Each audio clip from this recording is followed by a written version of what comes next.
Buenos días, El Salvador, martes 21 de enero, así va enero corriendo, ya se quiere ir enero. Decían que duraba como 80 días, pero no, enero va corriendito, ya va de salida el mes de enero. Esta mañana de martes, ya me acompaña en el estudio Eduardo Escobar, es el director ejecutivo de Acción Ciudadana. Tenemos varios temas que hablar con Eduardo, ya teníamos días de no encontrarnos, pero aquí estamos. Y gracias a todos aquellos que desde la lejanía también están pendientes de este espacio, en Australia, en Suecia, en Alemania, en Italia, muchos lados, en Estados Unidos, por supuesto. Allá donde está el frío ahorita, está un frío tremendo en Estados Unidos. Ahorita no queremos ir por allá, mucho frío. Canadá, México, Honduras, Guatemala, Costa Rica, Panamá, donde nos sintonizan, donde hay un salvadoreño pendiente de nosotros. Gracias de corazón. Eduardo, gracias por estar con nosotros. Buenos días, Julio, gracias por la invitación, siempre un gusto y un saludo a su audiencia. Gracias, Eduardo Escobar, director ejecutivo de Acción Ciudadana, me acompaña esta mañana. Eduardo, mire, tenía una inquietud con el tema nacional en cuanto a la inversión pública. Hay mucha tela que cortar sobre el tema de cuánto este último gobierno y en este segundo periodo de Bukele se ha invertido públicamente, y tiene que ver mucho con lo que ustedes monitorean de las inversiones, de la transparencia. Hoy se vuelven a poner muchas cosas, digamos, vedadas para que la gente conozca números en las cifras. Y yo quiero presentarle este reportaje que la gente, la comunidad, también en una escuela en Apulo, reaccionaron con el cierre de una escuela. Hay cierres de escuela, Eduardo, no se cumplió lo que se prometió con reparar las 5.000 escuelas que existen en el país. Apenas un pequeño margen se ha logrado hacer, pero vea este reportaje que circuló ayer en redes sociales sobre la posición de la comunidad en cuanto al tema de un cierre de una escuela. Como padres y exalumnos expresamos nuestra profunda inconformidad ante el comunicado emitido por el Ministerio de Educación el pasado 8 de enero 2025. Hasta la fecha, ninguna de las medidas anunciadas en dicho comunicado ha sido implementada, lo que genera gran preocupación e incertidumbre. La comunidad estudiantil se encuentra atrapada en un ambiente de incertidumbre, alimentado por información contradictoria sobre el cierre o la continuidad de nuestra escuela. Este 20 de enero, fecha estipulada por el inicio del ciclo escolar, enfrentamos una dura realidad. El Ministerio de Educación no cumplió con las alternativas mencionadas en su comunicado. No se habilitaron modalidades como doble turno, semipresenciales o estudio en línea, ni otras propuestas comunitarias como casa comunal o en iglesias donde se pueden recibir las clases. En otros centros educativos se están exigiendo cuotas de matriculación de $30. ¿Qué sucede con las familias que tienen hasta 3 niños y no pueden asumir este costo? Solo se ofrecieron 3 becas para un centro parroquial, dejando sin solución a la mayoría de los estudiantes. Hasta el momento, no todos los 197 estudiantes han asegurado un cupo en otro lugar. Por otra parte, denunciamos que los otros centros escolares presentan condiciones inadecuadas e infraestructura deteriorada, que requiere mucha atención. Un río pasa junto al centro escolar José María Peralta Lagos y la carretera principal representa un peligro constante por accidentes. Les han ordenado grupos de hasta 45 alumnos por aula, sin pupitres suficientes y en condiciones de calor extremo. El cierre de nuestra escuela viola el artículo 35 de la Constitución de la República, que obliga al Estado a proteger la salud física, mental y moral de los menores y a garantizar su derecho a la educación. Este cierre tiene implicaciones culturales, socioeconómicas y psicosociales que afectan directamente el desarrollo integral de nuestros niños y niñas. ¿Qué sucederá con los pupitres nuevos, las clases de música, dibujo y batucada? Estas actividades no pueden trasladarse fácilmente a otro lugar. Como padres, pintamos y arreglamos baños para mejorar las condiciones de la escuela, mostrando nuestro compromiso con su continuidad. Nosotros nos ofrecimos para trabajar en la pronta solución del problema. Entonces no les entendemos.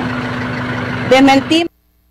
Bueno, Eduardo, ¿qué es esto, Eduardo?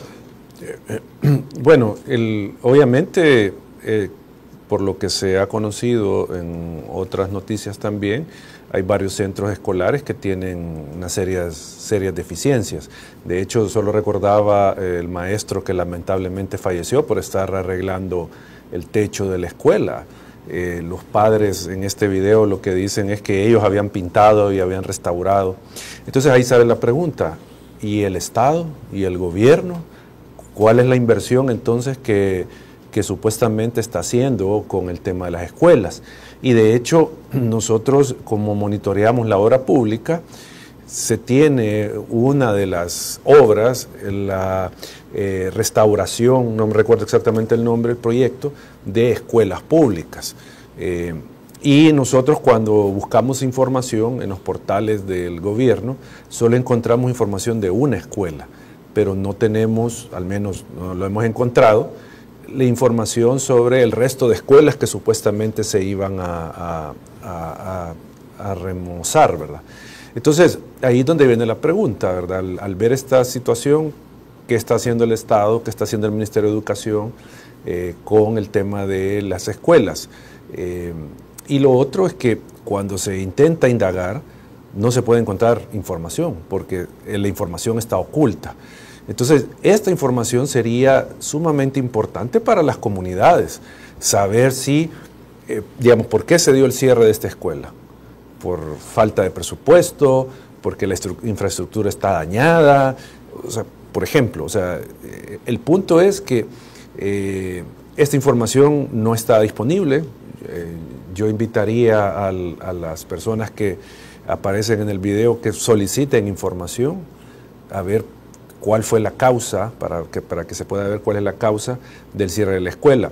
Pero como digo, el asunto, hasta donde nosotros hemos monitoreado, no hay información disponible sobre lo que está haciendo el gobierno en el tema de escuelas, por ejemplo, que es una parte del monitoreo que nosotros hemos hecho. Se inicia un año escolar, Eduardo, y se decía que hemos ido retrocediendo en el tema educativo. Por ejemplo, los niños han tenido a su disposición uniformes, inclusive un poco de comida que se les ha dado.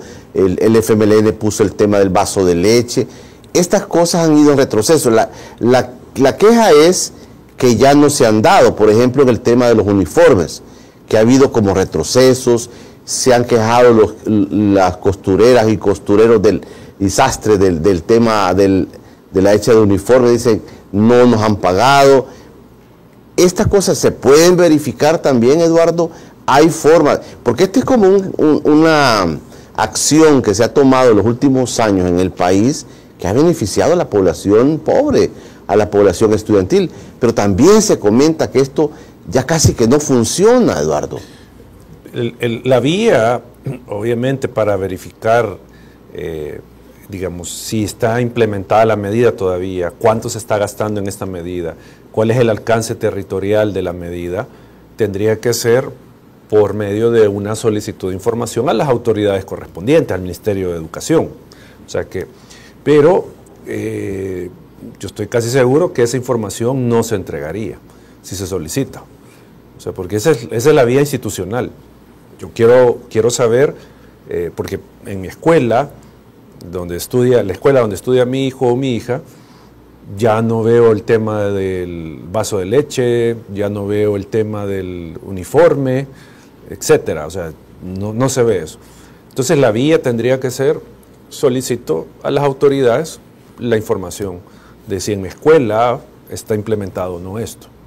O a nivel nacional, cuál es el alcance del proyecto, si es que existe, que tiene que ver vaso de leche, uniformes, y no me acuerdo si les daban un paquete de útiles, sí. Entonces, tendría que verse por esa manera. Como digo, no creo que se entregue esa información, y solo quedan los testimonios de las personas afectadas. Eso es lo único que queda para, digamos, corroborar una situación.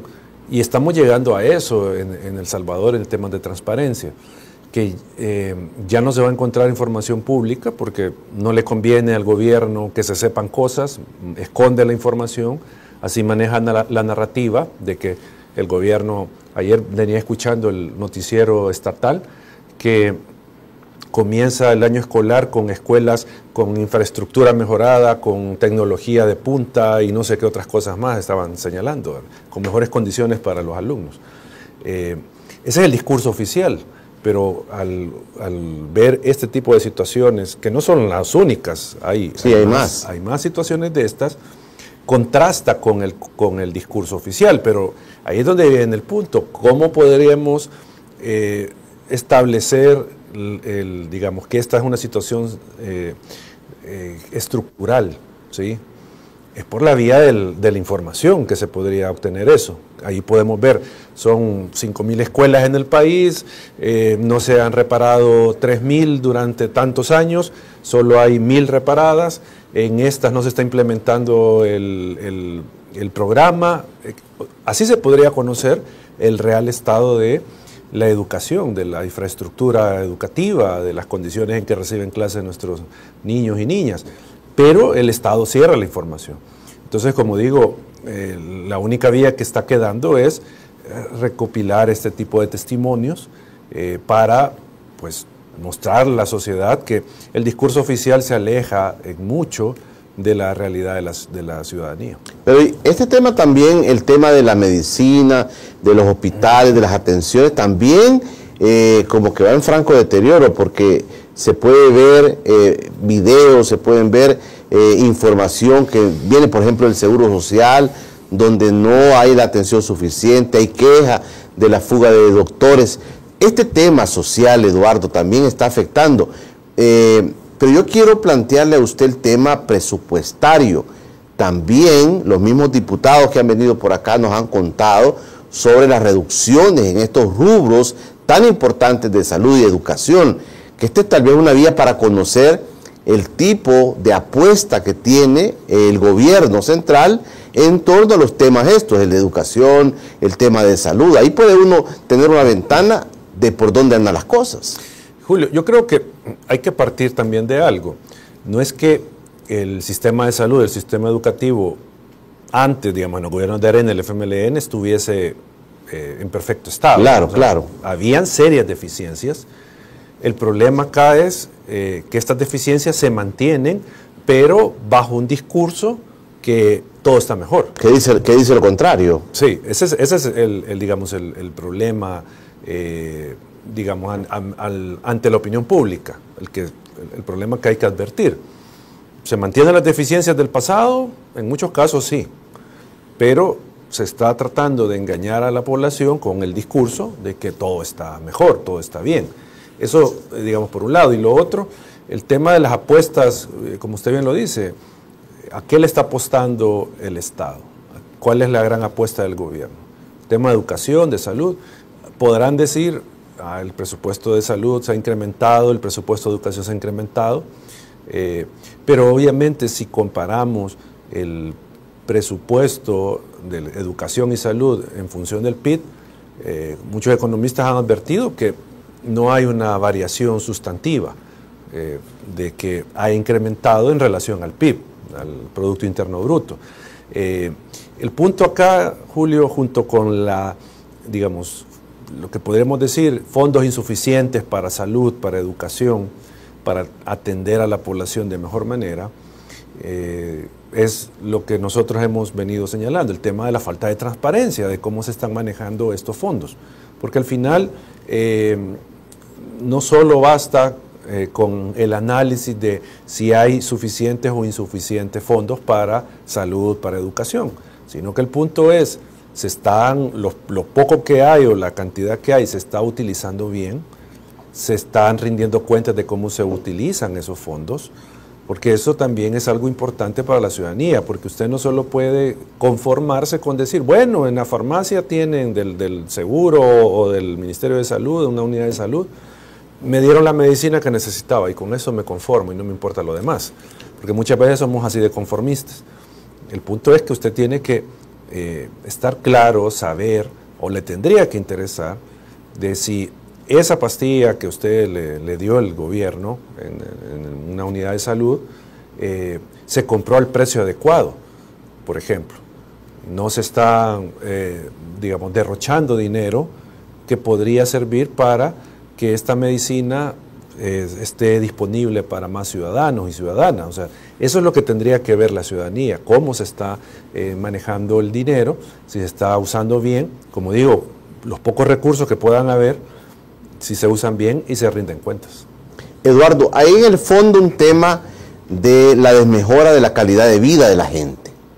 Escuchaba, por ejemplo, a la vicerrectora de Previsión Social de la UCA, que se refería en una entrevista y llamaba la atención cuando dice, es que las encuestas están diciendo que inclusive, dice, la gente come menos frijoles, que es como un alimento básico en la comida en los hogares salvadoreños, y dice, ha disminuido inclusive el tema de los frijoles. Esto parece, Eduardo, de una cuestión increíble, esta desmejora.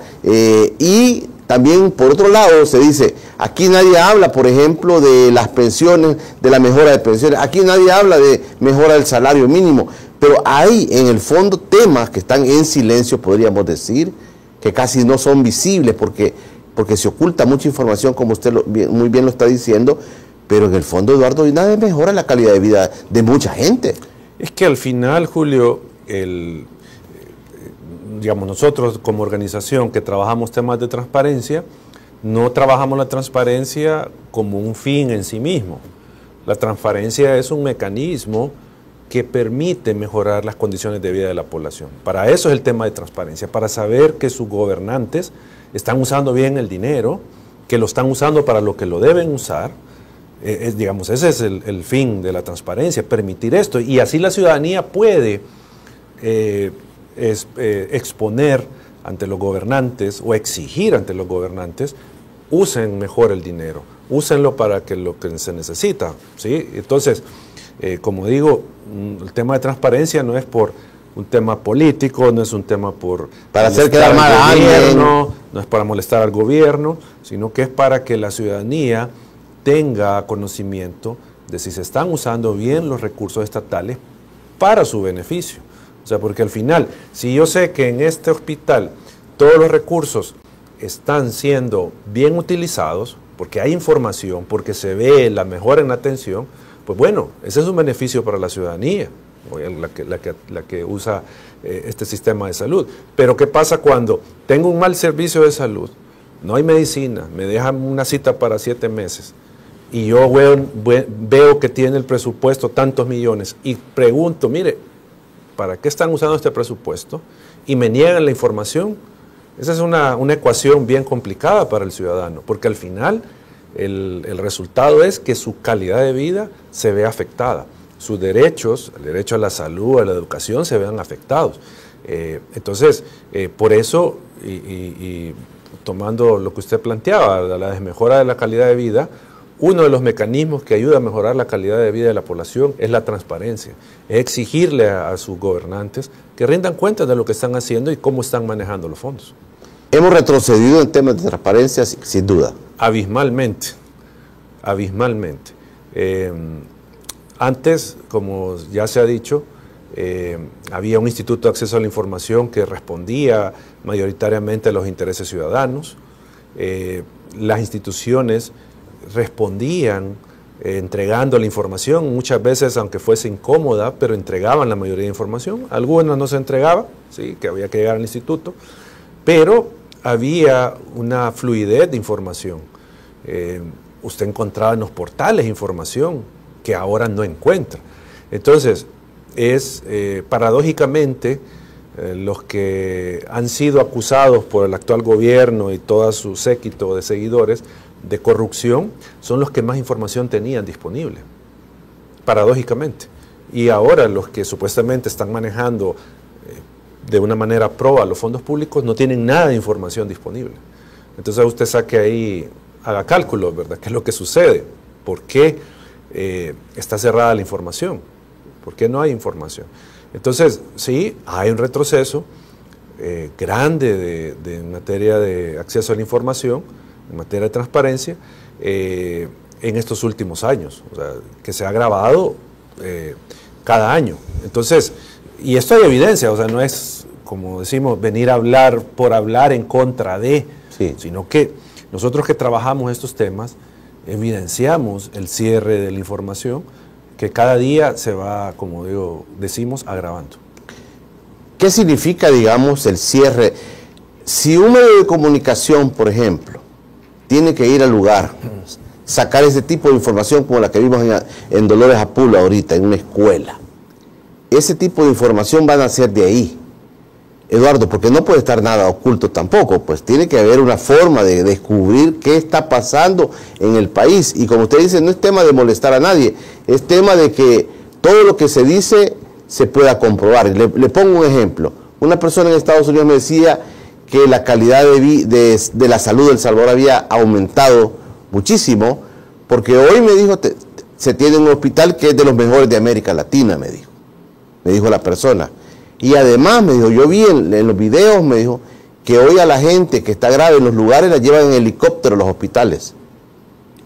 Y yo le digo, no sé, sí, yo vi la publicidad esa, pero uno tiene que comprobar una cosa diferente a la que publicitariamente se está diciendo, Eduardo.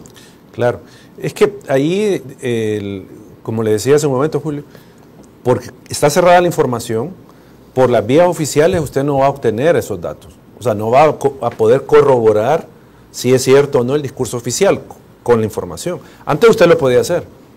Antes el gobierno decía, estamos haciendo estas obras, usted pedía la información y resultaba de que no era cierto, ¿sí? O sí, se estaban haciendo algunas obras, pero no todas las que decían. Usted podía corroborar, podía hacer esa verificación. Ahora no. En principio, obviamente, para temas de transparencia, esto es negativo, ¿sí? En términos de transparencia es negativo, que no se pueda corroborar las acciones gubernamentales, digamos, por la vía de documentos oficiales. Pero el gobierno está abriendo, digamos, una vía que puede ser todavía más fuerte para que la gente entienda la importancia del tema y le exija. Ya no va a ser el documento oficial el que habla, va a ser la misma gente. La gente es la que está diciendo qué es lo que está pasando. Porque usted se fija, son ciudadanos, ciudadanas afectadas los que están hablando. No es X persona... O un partido político, digamos. Un partido, una organización la que está hablando eso. Es la gente la que lo está diciendo. Entonces, como usted decía, no va a haber nada oculto. Sí, no va a haber nada oculto en la medida que los ciudadanos pierdan el temor, en la medida que se expresen, en la medida que los medios de comunicación acompañen con cobertura estas situaciones, en esa medida es que se va a comenzar a revelar la realidad, que mucha gente desconoce, porque precisamente la propaganda gubernamental, precisamente el cierre de la información, aleja a la gente de la verdad. O sea, si no hay información, como dicen, la información es un arma poderosa. Quien tiene información tiene poder. Entonces, si no, esta ciudadanía se le ha quitado esa información. Se le ha quitado. Entonces, la ciudadanía no tiene poder, ¿ya? Y eso es obviamente algo pensado por el gobierno, precisamente para acumular el poder y dejar a la gente sin capacidad de exigirle al gobierno. Pero, como digo, este tipo de situaciones que puedan estar pasando en salud, en educación, ya vimos la protesta de la minería, no se ha dado cuenta el gobierno o si ya se dieron cuenta, pero es la gente la que está hablando, es la gente la que está protestando, la que está diciendo, queremos otras medidas, queremos que rectifiquen el camino. Esa creo que puede ser una vía más poderosa, Julio, de expresión, más que un documento oficial. Estoy pensando, Eduardo, en tipo de organizaciones como Acción Ciudadana, que nos ha revelado y develado mucha información que muchas veces uno no la conoce tan fácilmente. Estoy pensando en organizaciones como ustedes que nos ayudan a entender. Yo pienso, escuchándolo, que ahora es más complicado para ustedes poder tener este tipo de información si no hay un acceso. Si usted pide a tal lugar una información, como hoy aparecía en otro periódico, entiendo que en el Diario del Mundo aparece una nota que dice que los ejecutivos del Tribunal Supremo Electoral ahora se veta el hecho de pedirle los currículos, ya no van a ser públicos los currículos de la gente que está trabajando en el Tribunal Supremo Electoral, algo así se lee en las redes. Entonces, ¿a ustedes qué les queda, Eduardo? No, es complicado, Julio, hacer nuestro trabajo ahora, precisamente porque ya se ha retirado la mayoría de información pública que estaba disponible, o las instituciones no responden, no dan información, o no, simplemente o no responden o dicen que la información no existe o que es información reservada. Digamos, esas son como las circunstancias. Entonces ya determinar ciertas cosas que nosotros antes planteábamos ahora son difíciles. Por ejemplo, nosotros, voy a poner dos casos, con la información que había. Detectamos que COSAVI había sido donante del Partido Nuevas Ideas en un año, por ejemplo, que había esa relación del partido con COSAVI. Detectamos el tema de la donación de Alutec al partido Gana en la elección 2019, y esta empresa es la que tiene el asocio público-privado, ¿ya? Que son la del aeropuerto. El aeropuerto. Que no estamos diciendo que es algo ilegal, sino que al menos lo que evidencia es algún conflicto de interés. ¿Favores políticos? No sé si favores políticos, pero al menos un conflicto de interés. O sea, no puedo afirmar eso. Pero que sí que existió una relación con el partido que postulaba, con la campaña del presidente, y luego con este asocio público-privado, ¿verdad? Que había esta relación entre la empresa y el partido. Esto se podía determinar, que obviamente sería un indicativo para las autoridades de investigar si no hubo algún tipo de irregularidad en todos estos procesos, ¿sí? Eso se podía determinar antes con la información que estaba disponible, tanto de las instituciones públicas como de partidos políticos. Ahora eso no se puede hacer, no se puede sacar esa información. O sea, por ejemplo, ahora no sabemos quiénes son los financistas del partido Nuevas Ideas. O sea, no sabemos con un documento que no se conoce eso. No se conoce eso. Uno puede intuir quiénes son los donantes, ¿verdad? Pero no tenemos esa información para decir estas empresas, estas personas son donantes del partido. Entonces, eso no se puede conocer. Ya eso nos dificulta el trabajo, porque ya no podemos determinar qué relaciones tiene el poder económico con el poder político. Es decir, si estas empresas o personas que donan al partido son contratistas del Estado, por ejemplo. Y eso no lo podemos saber ahora.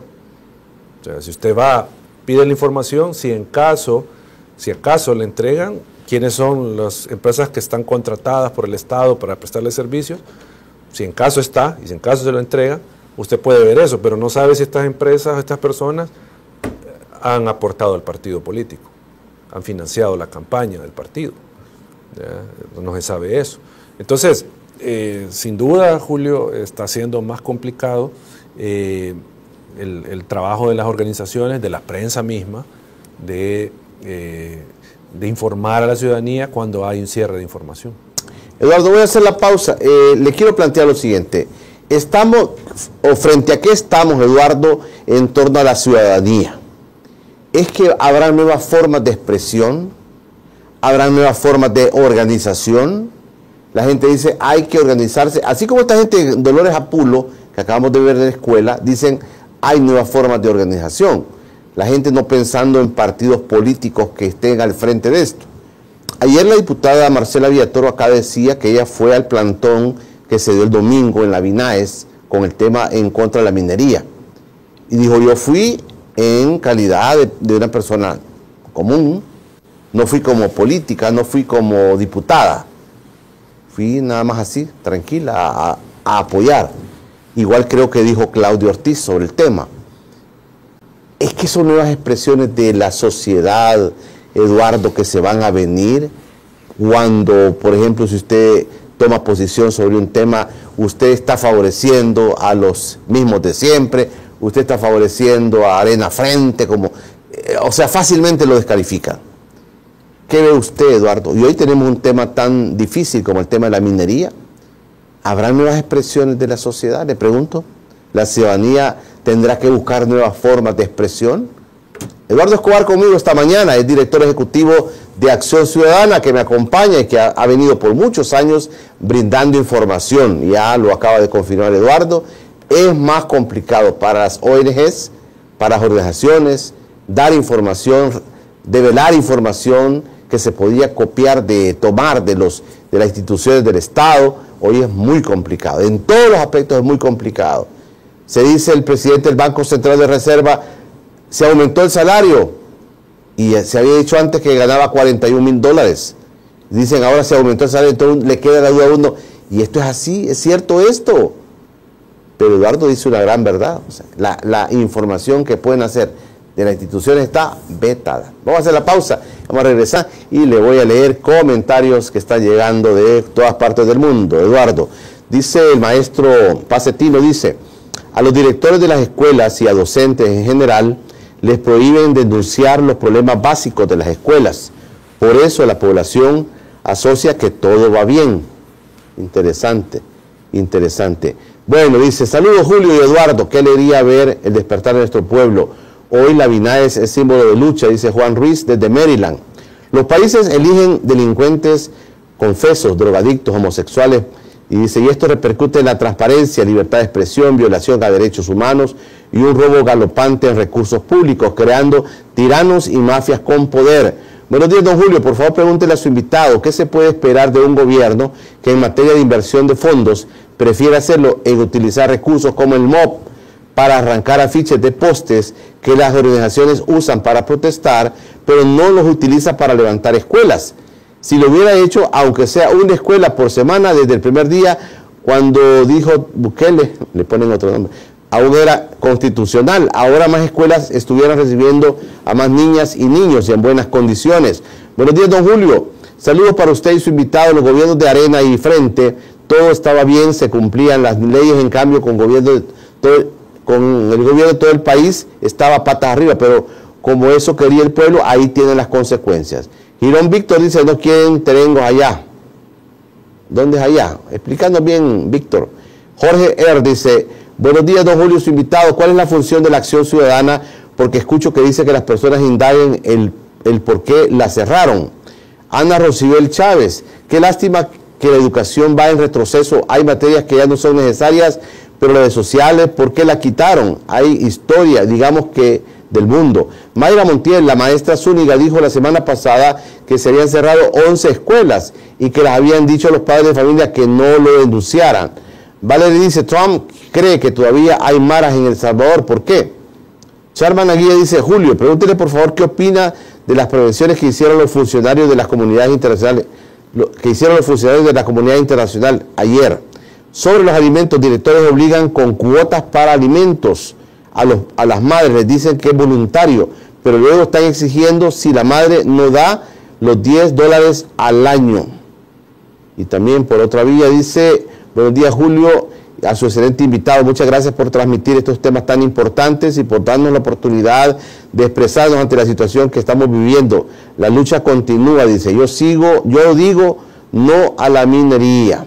Buenos días, y el panelista dice, un saludo de Neto Ramírez, desde la tierra de Cochinita Pibil. Ya están diciendo que necesitan el oro porque van a sacar de nuevo los colones y que como Arena dolarizó y el Frente vendió las reservas, se necesita respaldarlo. ¿Tiene sentido o solo es una trampa para cazabobos? Y para el panelista, ¿ha cumplido el gobierno actual de poner toda la información pública para poder tener los fondos del Fondo Monetario Internacional? Interesante, estuvo buena, interesante eso. Eduardo, no sé si tiene alguna reacción. Tal vez una que decía que hace Acción Ciudadana y por qué estaba diciendo que la gente lo hiciera. Nosotros somos una organización de sociedad civil, una asociación, somos ciudadanos que trabajamos en temas de interés, como en este caso el tema de la transparencia. Entonces, nosotros pues hacemos el llamado a la ciudadanía porque tenemos el derecho de libertad de expresión, de hacer un llamado a la ciudadanía a que consulte las cosas que le puedan afectar a su vida.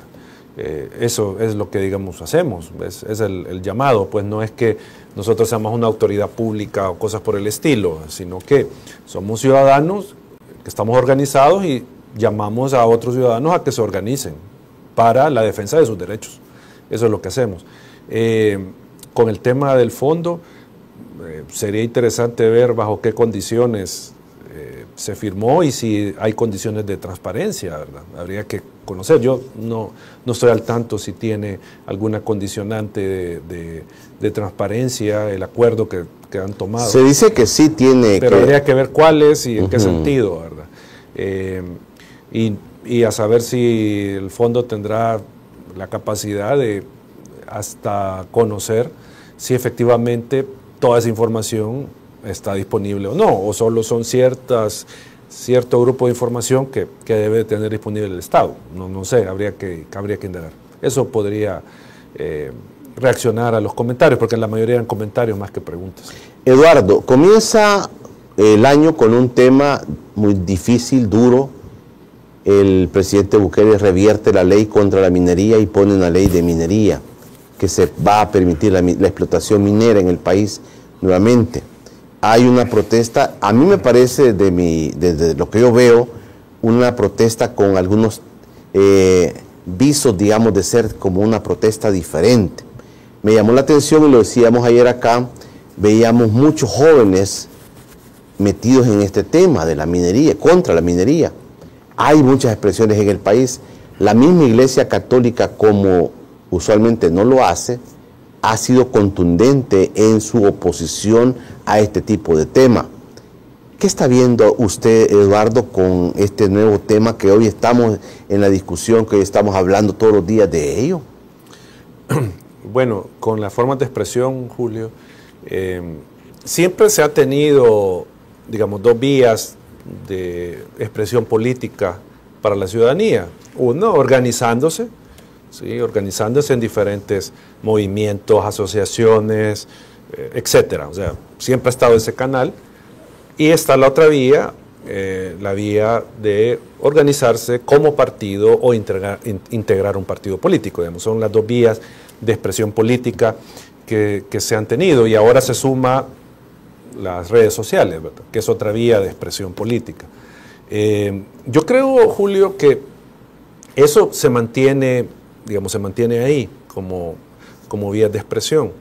Tal vez la que está más afectada, más desgastada, más señalada es la vía partidaria, pero está la vía de las organizaciones que pueden, digamos, servir de canal para la ciudadanía para expresarse. Yo creo que tal vez no es que va a haber un cambio en la forma de organizarse, ¿sí? Sino que tal vez, pienso, lo que puede pasar es que actores que tradicionalmente no estaban, ¿sí? Ahora están en esta forma de organización. O sea, el tema de las protestas, usted decía, ve otras caras, ve otras personas, probablemente sean otros sectores los que se están involucrando. Entonces creo yo que no es que va a cambiar la forma, digamos, de expresión pública, así, en manifestación, sino que tal vez van a sumarse otros actores. Donde tal vez sí haya otra forma, voy a decirlo, de cambio de expresión política o de organización es si se usan las redes sociales, ¿sí? Que ahí es, digamos, algo diferente, porque usted puede, por ejemplo, si tiene un número importante de seguidores, puede organizar un espacio, un space en Twitter o en un Facebook Live, y usted comienza a hablar de su punto, ¿verdad? Es otra forma digamos, de expresión. Tal vez eso es lo que puede haber. El punto, Julio, al final es cuánto está dispuesto, no toda la población, pero un grupo importante de población a involucrarse y a organizarse y a movilizarse. Obviamente a movilizarse no me refiero en sentido armado, pues, sino que a movilizarse en su expresión. En sentido de libertad de expresión, ¿verdad? De organización, de manifestación. ¿Cuánto estará dispuesta la sociedad salvadoreña a hacerlo? Y aquí es donde viene para mí un primer problema, ¿verdad? Que la ciudadanía salvadoreña no es la misma que se organizaba en los 70s. Sí.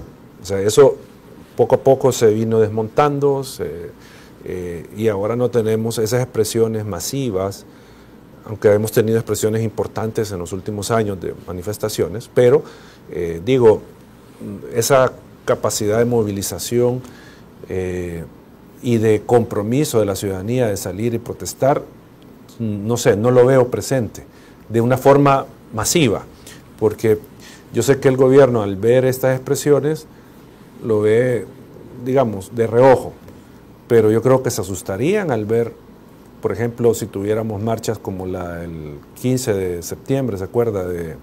Sí, de septiembre fue la primera marcha que hubo. Sí. Yo creo que el gobierno ahí se asustaría al ver constantemente esa cantidad de personas protestando, manifestándose. Ahí el punto es que la ciudadanía se involucre. Creo que eso es lo importante. Más allá de la forma en que lo haga, ¿verdad? Porque igual necesitamos gente honesta que se involucre creando partidos políticos, ¿sí? O entrándolos ya conformados y tratando de renovarlos. O sea, eso se necesita. Se necesita gente que organice a las comunidades para que puedan expresar y defender sus derechos, puedan expresarse y defender sus derechos, ¿verdad? Eso es lo que se necesita, pero como digo, no sé cuánto la ciudadanía va a querer involucrarse en eso. La narrativa oficial, Eduardo, sigue imponiéndose a la realidad.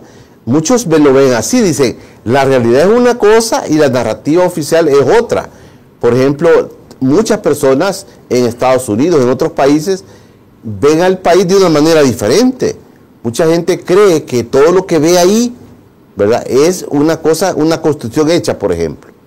¿Cuánta gente se ha confundido diciendo, ya tenemos el viaducto de Los Chorros, ya tenemos aeropuertos, ya tenemos tren del Pacífico, ya tenemos ciudad Bitcoin, el Bitcoin todo el mundo lo usa, el presidente dijo que iba a reparar todas las escuelas?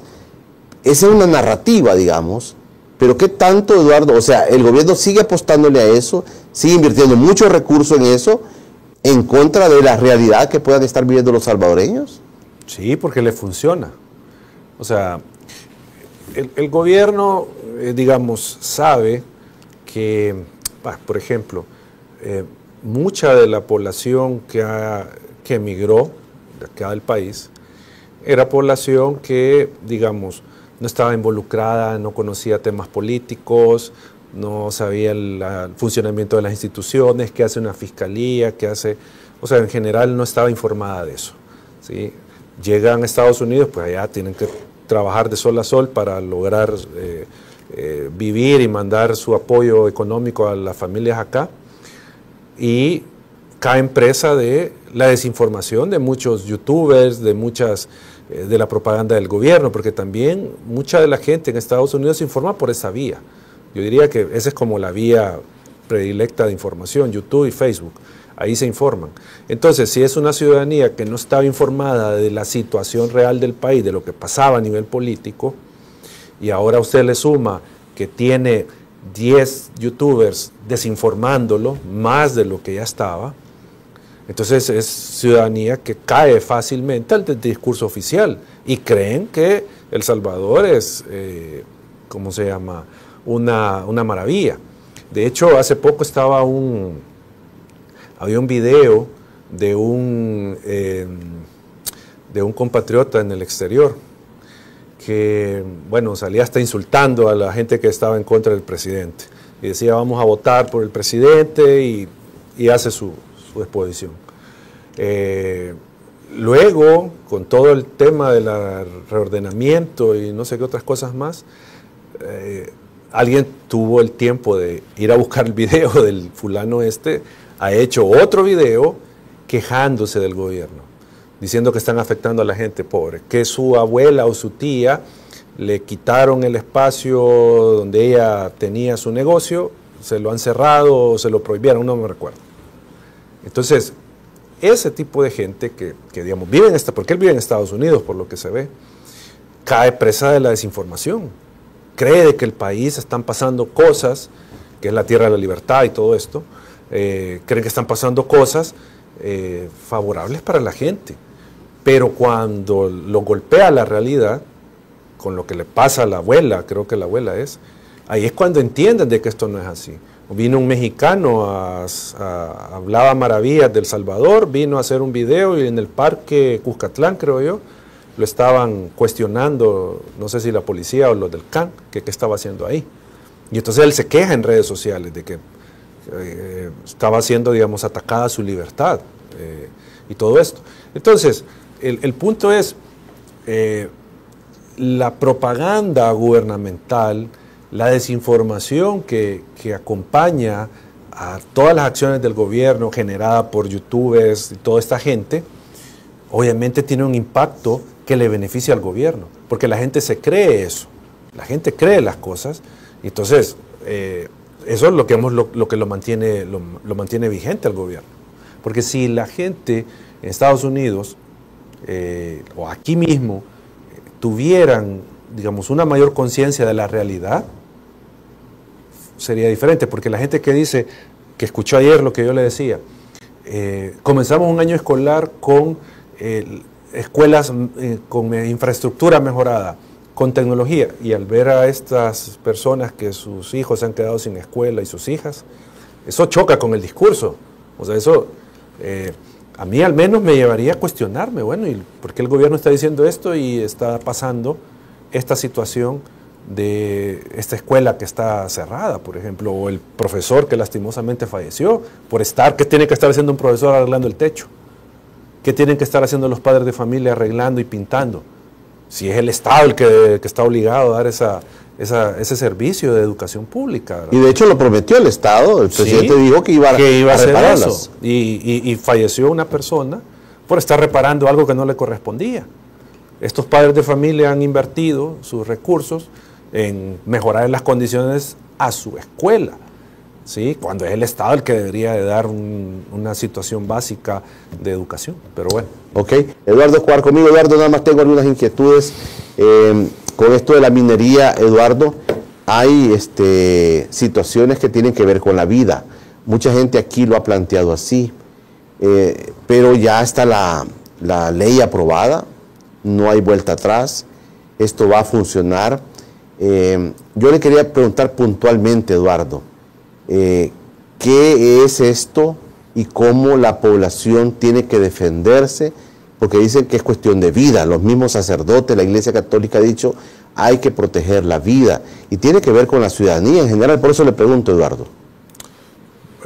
Bueno, aquí creo yo que ante el hecho de que no hay institucionalidad, porque si tuviéramos una institucionalidad que funcionara, usted podría plantear ante la Sala de lo Constitucional un amparo, un proceso de inconstitucionalidad para tratar, digamos, de frenar la implementación de la ley y sus efectos, por ejemplo.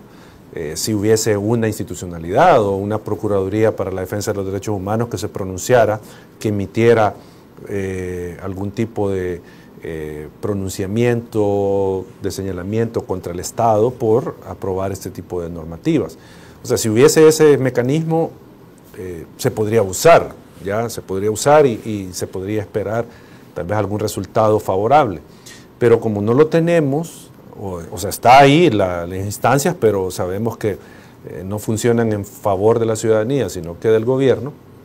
Entonces, lo único que queda, pues, es el tema de la protesta.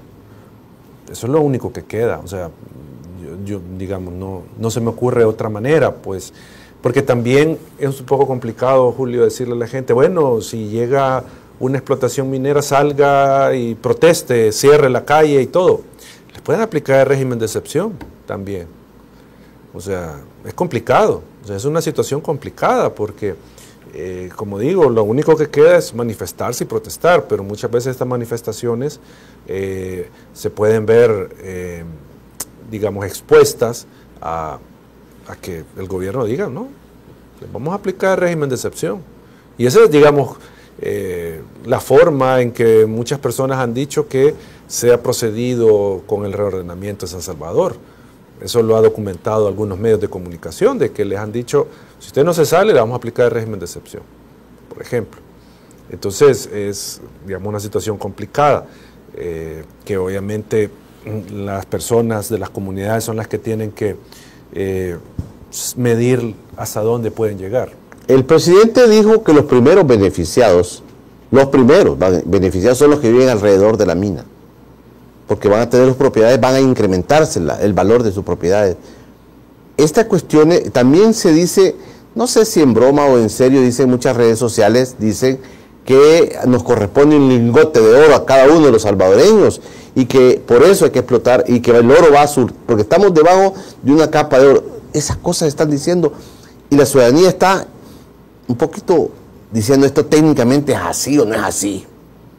Sí, no, obviamente el gobierno y sus voceros van a decir que el oro que está, ya lo dijo el presidente, el oro que está debajo del Salvador podemos construir un rascacielos con oro, ¿verdad?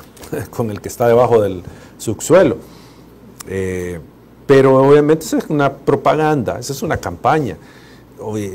Quienes van a salir, los primeros que van a salir beneficiados son las empresas que van a explotar eso. Esas van a ser las primeras beneficiadas, no la gente. Eso que ni lo duden. O sea, esto obviamente es una medida, un movimiento del gobierno de orden económico para beneficiar a algunos sectores. Para eso es. No hay otra explicación. Por eso la premura y por eso es que aprobemos esto ya y no hay marcha atrás. Porque hay intereses económicos fuertes ahí. ¿Usted no ve un inminente beneficio para la mayoría del país? No, esas las mineras son las que van a sacar provecho. Eso ni le quepa duda. Esas las mineras son las que van a tener el beneficio de lo que puedan encontrar, que como también el punto es eso que han estudiado, que hay tantos recursos minerales abajo. Yo siempre digo cuando escucho eso, fuente del informe de ese estudio, Arial 10. Esa es la fuente. ¿Arial 10? Arial 10. ¿Qué es eso? Es el tipo de letra. O sea, fuente, Arial 10. No puede ser. Sí, esa debe ser la fuente, porque dice, tenemos estudios. ¿Cuáles? O sea, ¿cuál es la fuente de ese estudio? Yo solo he escuchado que hace años se hizo una evaluación y no me recuerdo los resultados, pero que se hizo una evaluación en el caso de El Salvador, pero recientemente que se conozca, pues no sé.